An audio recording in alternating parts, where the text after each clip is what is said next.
How's it going, guys, and welcome to the main channel. We have another video here today to talk about Elden Ring. Now Elden Ring is a game that I think a lot of us have been waiting for, and this is just like me and pretty much everybody that is a fan of any of these kind of games, the Souls games and everything. Now I'm not the biggest fan. I'm not gonna lie to you. I'm not gonna tell you that I'm the biggest fan.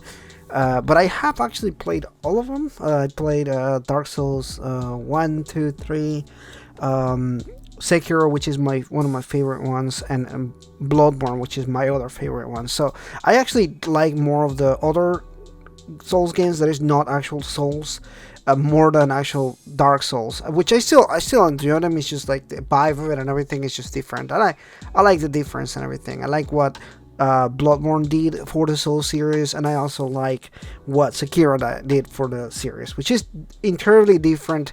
Although they are very similar in a lot of ways, there's also very different in the way that they play and everything, which I like the variety. At the end of the day, I think variety is good, and those games have brought different things to the table. And this game is actually a very interesting mix between all of the games that they have made so far.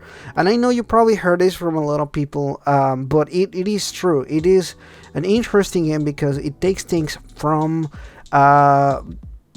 older games and kind of meshes them together. It's still very much in DNA a Dark Souls game. I think a lot of people even mention this to be like a Dark Souls 4 kind of game, and it kind of does feel in a way like that. Like this is very much feels like Dark Souls, but there are so many elements from Sekiro and from Bloodborne, and it flows better. The gameplay, I think, is a little bit faster than the typical Dark Souls game in certain aspects. And also, I really like all the customization and all the stuff that they added into it. There's definitely some aspects that remind me of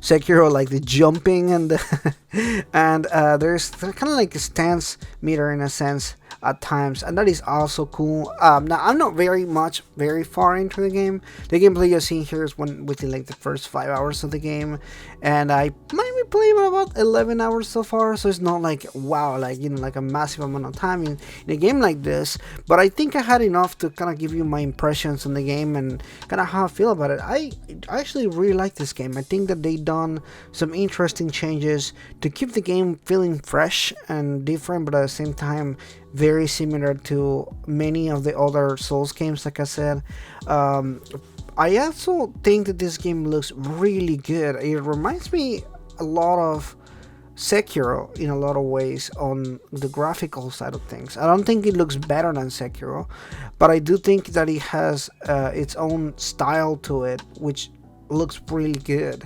Now, I'm not 100% liking the open world. I think the open world is kind of hit or miss for me. I know a lot of people talk very good about like the open world and everything, but I'm kind of debating on it. I don't there's aspects of the open world that I like, and I think they work really well. But also there are some aspects of the open world that I feel like that just kind of there.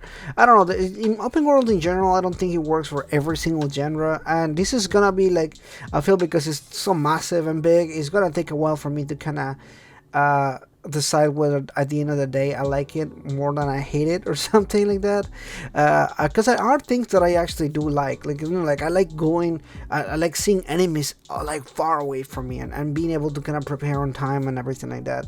And there are many dungeons, and there are like there's the castle, for example, and the castle is very much like on another Dark Souls dungeon. It very much feels the same way and everything, with multiple layers. You can go from the top, bottom, the back. Like there's all different ways to approach the dungeons and everything. And what they've done with this game in that aspect is that it very much feels like, oh, you can do the same thing with this game, but in a different kind of way, if you know what I mean. Like it kind of works a similar way, but it kind of doesn't at the same time. And I feel like that gives you enough to kind of explore the open world and everything, and at the same time it gives you that vibe of, yeah, I'm still playing a Souls game in a lot of ways. Like the enemy is still very aggressive and they still kill you very much. I heard somewhere that they were saying that this game is more friendly to newcomers, and I totally disagree with that. I think that's a bullshit statement. I think this game is just as welcoming to newcomers as any other games, so not very welcoming.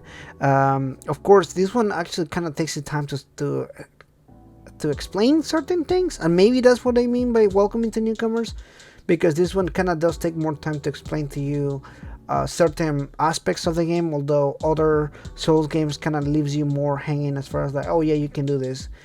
This game kind of has more tutorial esque type of things where it kind of pops a screen and like, this is what this does and this is what it does. You don't really see this on a lot of the other Souls games, so maybe that's what they mean when they say it's more approachable for newcomers. But other than that, I do not expect this to be easier than any of the other games. In fact, the first boss is one of those bosses. Like it is very much one of those Souls bosses, and I mean, you can come up with some interesting ways to do to beat this one. You can actually see that the developers made some pretty interesting choices for this first boss. You know, it's the first checkpoint. You want to make sure that you're actually getting a lot of the mechanics right. You know, that you can utilize all the stuff that they have now taken into consideration and kind of teaching you and learning the new ropes and the new things and everything. So interesting stuff so far. Again, I'm not very far in the game, and I think that I've been doing okay so far in the game. Like I'm taking my time and exploring and everything. And I don't know, it's gonna be one of those games that people may or may not take some time to beat. Especially on my end, I'm like, it's gonna take me a while to beat this game because I'm nowhere close to where I need to finish the game or anything, but I am enjoying what I'm playing. I do think that it's living up to the expectations of what some people may think of a Souls game. Like, if you are excited for this game, you probably already got the game. I pretty much, that's how I feel. Like, if you were excited for this game, you pretty much got the game already. But if you're kind of on the fence, I don't think you should be on the fence. I think this game is definitely gonna be for you. Anyway, thanks so much for watching this, guys. Like and subscribe, and I'll see you guys in the next one. Bye bye.